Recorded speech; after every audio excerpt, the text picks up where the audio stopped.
Welcome guys to another video. I hope you're doing well. ANFD today I'm going to share with you regards how to be brave. Before we start, hit the button like and subscribe to my channel, and let's go.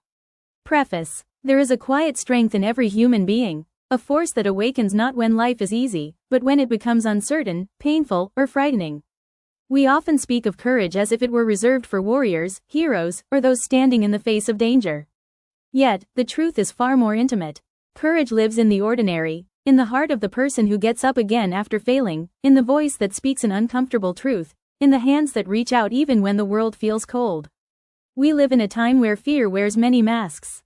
It hides in our hesitation to speak, in our doubt before a dream, in the silence we keep just to belong.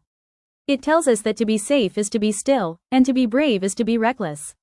But bravery has never been about being fearless. It has always been about movement despite trembling, action despite uncertainty, and hope despite despair. This book is not a manual on how to eliminate fear, because fear will always be there, whispering its warnings and questions.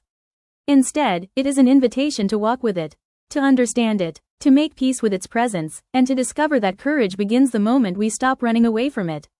Every page you are about to read is a journey, through thought, memory, and reflection, toward the discovery that bravery is not found in perfection, but in persistence. If you have ever been afraid and still moved forward, even one step, then you have already known courage. All that remains is to learn how to trust it. Introduction. Courage does not begin with confidence. It begins with fear. Before every brave act, there is hesitation, doubt, and the deep voice of uncertainty asking, "What if I fail?" But perhaps the greater question, the one that leads us to freedom, is, "What if I don't?" To be brave is to be human. Fear is not the enemy of courage, it is its origin. The two are inseparable, forever walking side by side like light and shadow. When you try to erase fear, you also erase the possibility of bravery. Because courage is born precisely in the moment fear appears, when your heart races, your mind resists, and yet something inside you says, "Go." We live in a culture that celebrates strength but hides vulnerability, that praises success but silences the struggle behind it. We are told to be fearless, as if fear itself were shameful. But fear is not weakness, it is information. It shows us where our edges are, where life is asking us to grow. True courage is not loud. It does not always roar or stand in the spotlight. Sometimes, it whispers softly in the dark, "Keep going." It's the mother who rises early to care for her children, the student who faces failure and studies again, the person who dares to love after heartbreak, or the dreamer who keeps creating even when no one is watching. Bravery is not an absence of fear. It is a relationship with it, an agreement that you will not let fear control you. It is the art of walking forward, trembling but determined, uncertain but alive. In the chapters that follow, we will explore what courage truly means, how it is formed, how it falters, and how it becomes our quiet companion through every step of life. Together, we will see that the most courageous people are not those who never fear, but those who have made peace with their fear, and learned to walk with it.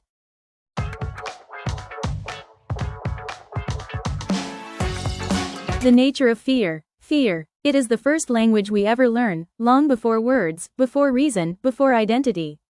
A newborn's first cry is not anger or joy. It is fear, the trembling awareness of separation, of the unknown world rushing in.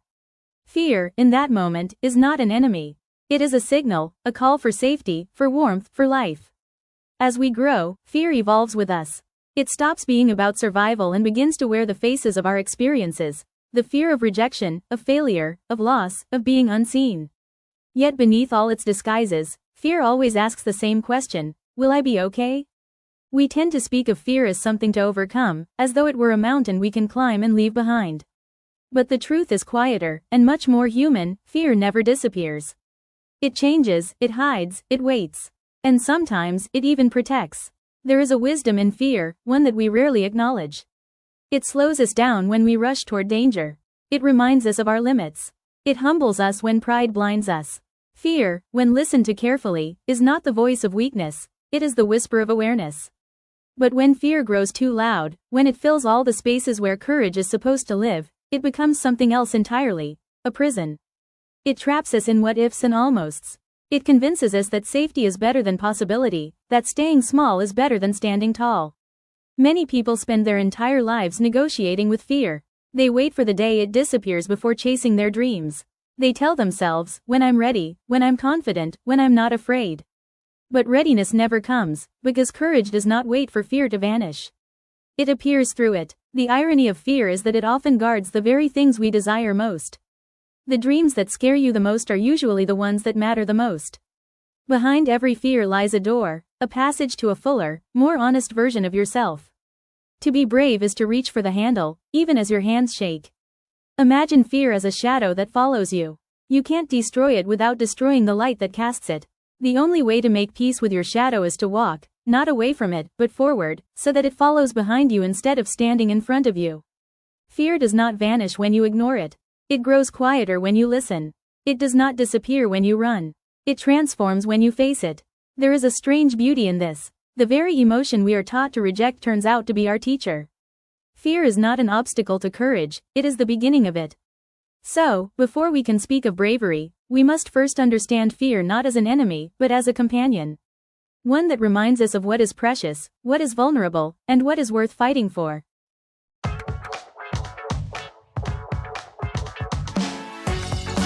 The silent birth of courage. Courage does not begin with a roar. It begins with a whisper, a quiet decision made in the stillness of fear. We often imagine courage as something spectacular, soldiers charging into war, climbers reaching impossible peaks, or voices rising against injustice. Yet those are only its echoes, not its roots. Real courage begins long before the world sees it. It begins inside, in the private space between who you are and who you hope to be. Sometimes it begins on a morning when you don't want to get out of bed, but you do. Sometimes it's a shaky breath before saying what you really feel. Sometimes it's the moment you forgive yourself, or someone who never apologized. Courage does not always shout. Sometimes, it just breathes. There's something almost sacred about the silence that surrounds courage. It happens when no one is watching, when your heart is heavy and your hands tremble, yet you take one more step forward. It's the act of continuing, not because you are unafraid, but because you have decided that something matters more than your fear. In every story of human greatness, there is a hidden moment like this, a quiet, invisible beginning. The artist who picks up the brush again after failure. The student who starts over after being told they won't make it. The person who opens their heart again after it's been broken.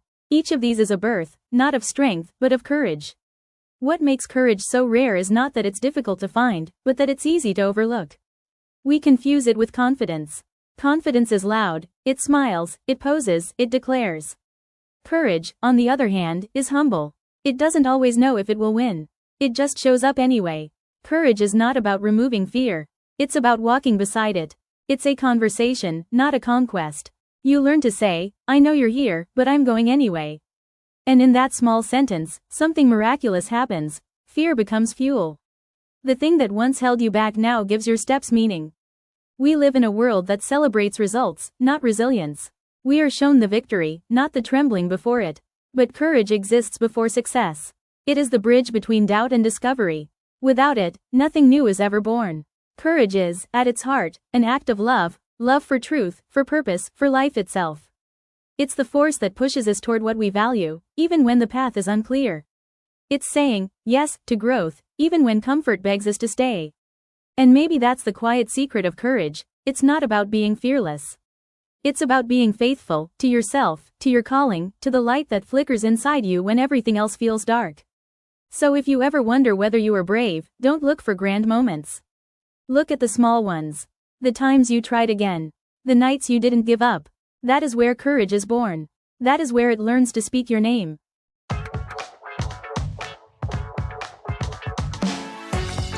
The weight of failure and the grace of standing again. Failure is a teacher that speaks in silence. It doesn't shout lessons, it whispers them through pain, confusion, and humility. To fail is to face the limits of our strength, and to be invited to discover something deeper than strength, courage. We often fear failure more than anything else. It exposes us. It strips away illusions of control, of perfection, of certainty. It places us face to face with the raw truth of being human, that to live fully is to fall sometimes. But failure is not the end of courage, it is the soil from which courage grows. Every fall is an invitation to meet yourself again, not as you were, but as you are, bruised, wiser, still capable of movement. The brave are not those who never fail. They are those who stand again, even when they've forgotten how. Their courage is not loud, not shining. It is slow, patient, quiet, a stubborn kind of faith that whispers, I will not let this define me. When you fail, the world seems to shrink. People stop looking at you the same way, even your own reflection becomes a stranger. But if you stay in that silence long enough, something happens. Beneath the shame, beneath the disappointment, you begin to sense a small pulse, the same one that beats in all living things, the will to rise. There's a strange grace in falling. It teaches humility, which success cannot. It reveals how fragile we are, and how strong. When everything collapses, what remains is not your image, not your achievements, but your essence.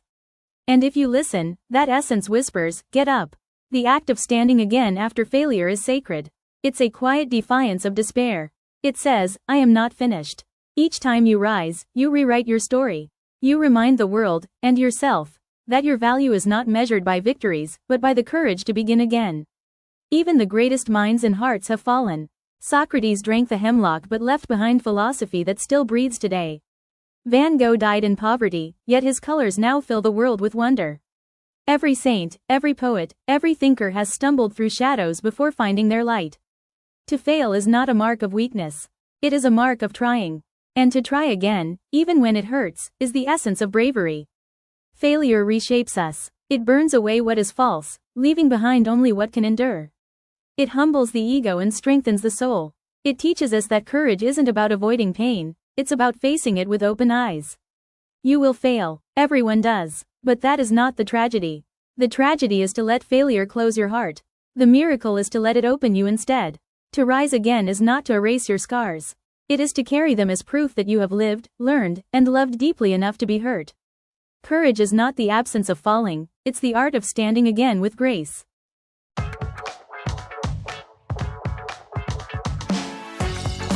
The courage to be yourself in a world of masks. There comes a point in every life when imitation becomes unbearable. When wearing the right mask feels heavier than silence. When you start to wonder whether the world truly knows you, or just the version of you it finds comfortable. That's when real courage begins to shift. It's no longer about fighting the outside world, it's about freeing yourself from the one you've built inside. We live in an age of performance, a theater of expectations. We post smiles while we ache inside. We chase admiration while starving for meaning. We polish our surfaces until they shine, forgetting that true beauty lives beneath. And yet, deep down, every soul longs for the same simple thing: the freedom to exist as it is. To be yourself, truly yourself, is perhaps the rarest form of bravery. Because it demands the death of illusions. It asks you to stand naked before life, without the armor of approval. It's not rebellion, it's honesty. It's the act of saying, "This is who I am. I will not apologize for existing." But honesty has a price. When you stop conforming, you will lose some people. You will confuse others. And you will terrify parts of yourself that have learned to survive by pleasing. That's why authenticity is not an act of comfort, it's an act of revolution. Most people don't truly fear rejection, they fear being seen. Because to be seen means to be known, not just your light, but your darkness too. It means allowing others to witness your confusion, your doubt, your imperfections. And yet, it is only through being seen that love becomes real. To live authentically is to walk through life unarmed. It's trusting that your truth, even when fragile, has more power than any disguise. It's believing that peace does not come from being liked, it comes from being whole. There is something beautifully human about imperfection. A face marked by time, a voice that trembles when speaking truth, a heart that still hopes despite disappointment. These are not flaws, they are signs of life. Perfection is sterile. Authenticity breathes. Courage, then, is not about being invincible. It's about being visible, in your fear, your hope, your becoming. To say yes to yourself in a world that profits from your doubt is an act of rebellion. And that rebellion is sacred. So when you feel torn between who you are and who the world expects you to be, choose yourself. Not because it's easy, but because it's real. And what is real always endures. The masks will call to you again, they always do. They promise safety, belonging, simplicity. But safety is not peace. Belonging is not love. And simplicity is not truth. Only when you walk through life without pretending do you finally touch freedom. Because courage is not the noise of conquest, it's the quiet, steady rhythm of a heart unafraid to be known.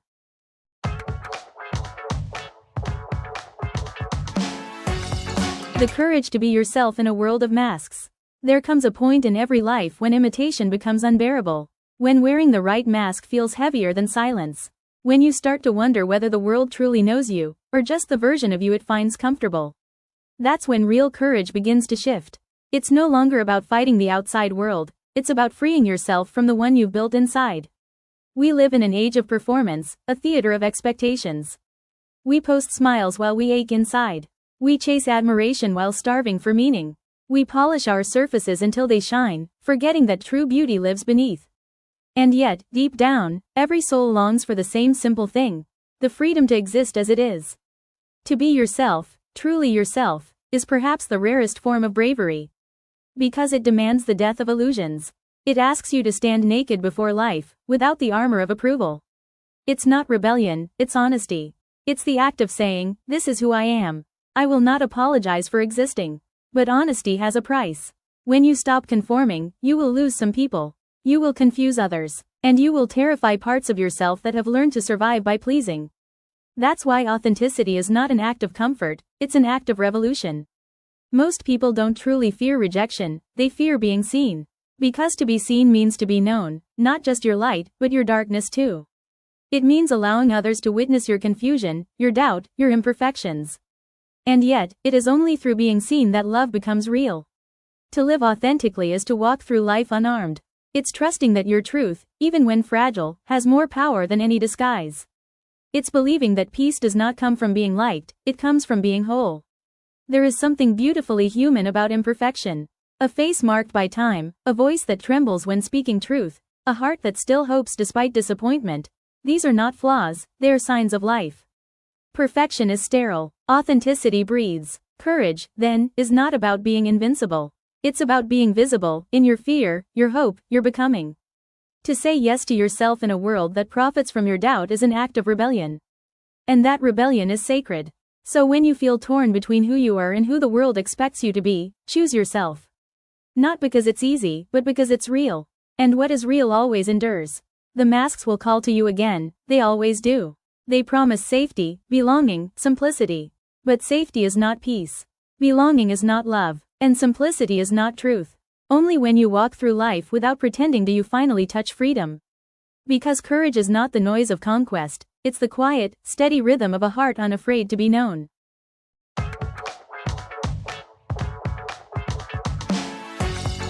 The quiet strength, finding peace amid chaos. There is a kind of courage that doesn't move. It doesn't shout, doesn't conquer, doesn't win.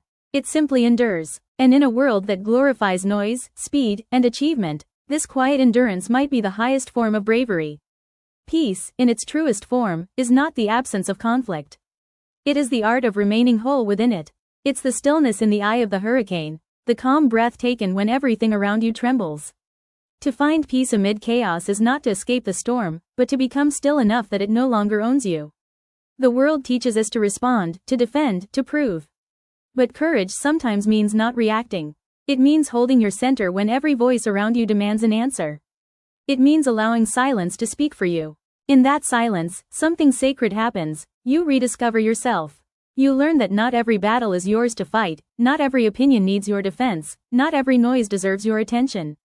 The strong do not always fight. Sometimes, they simply refuse to be disturbed. To live in peace is not to withdraw, it's to act without agitation. It's a deep, internal alignment where your choices come not from fear or ego, but from clarity. When your mind is quiet, your actions become wise. But peace is not given, it's cultivated. It grows slowly, like roots beneath the ground, invisible but powerful. Each act of patience, each moment of restraint, each deep breath taken instead of a reaction, these are the seeds of strength. The brave soul learns that chaos outside cannot touch the stillness within. You can lose things, people, plans, but if you do not lose your center, you remain unbroken. That is real power. The ability to remain kind, calm, and conscious when the world burns around you. We think of courage as movement, but sometimes the greatest courage is immobility, the decision not to let anger lead you, not to let fear define you, not to let despair consume you. Stillness is not weakness, it is mastery. It's the quiet authority of someone who knows they don't have to win every argument to live in truth. Peace requires humility, the recognition that you cannot control everything, and you don't need to. The sun rises without your permission. The tides obey no human command. And yet, life continues, beautifully. When you stop fighting what you cannot control, you begin to experience freedom, a calm deeper than happiness. The world around you will always try to pull you into its noise. It will tell you that to matter, you must be visible, that to win, you must compete, that to survive, you must harden. But peace is rebellion against all that. It's saying, I choose to stay soft. I choose to stay still. I choose to stay true. So when the world becomes too heavy, do not run. Do not shout. Sit. Listen to the silence between your heartbeats. There, in that quiet space, courage is breathing, slowly, steadily, eternally. Because in the end, bravery is not about facing the storm. It's about realizing the storm was never your home. Thank you for watching guys, hope you enjoyed, and I'm going to see you in the next video. See you soon and have a nice day.